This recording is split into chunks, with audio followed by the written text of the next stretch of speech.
राज्यात चोरट्यांनी धुमाकूळ घातला असून राज्यातील वेगवेगळ्या भागातून चोरीच्या घटना उघडकीस येत असतात। अशातच आता पुण्यातून एक मोठी बातमी समोर आली।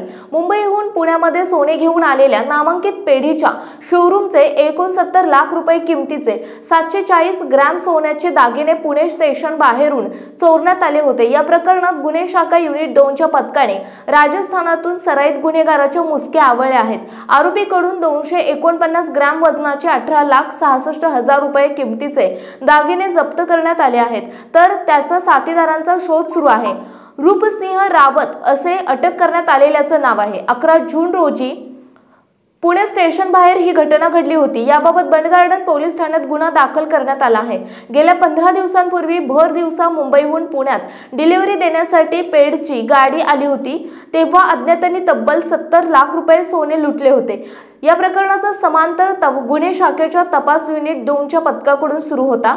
तपासादरम्यान राजस्थानातील देलरा गावातील रूपसिंग रावतने त्याच्या साथीदारांनी ही चोरी केल्याचे निष्पन्न झाले। त्यानुसार सहाय्यक निरीक्षक आशिष कवठेकर, अंमलदार शंकर नेवसे, उज्ज्वल मोकाशी, संजय जाधव यांच्यासह पथक राजस्थानला रवाना झाले। पथकाने गुरुवारी देवेरे भागातून आरोपीला ताब्यात घेतले। चौकशी केल्यानंतर त्याने साथीदारांसोबत गुन्हा केला असल्याचे कबूल केले। त्याच्याकडून पोलिसांनी 18,66,000 रुपयांचा ऐवज जप्त केला आहे।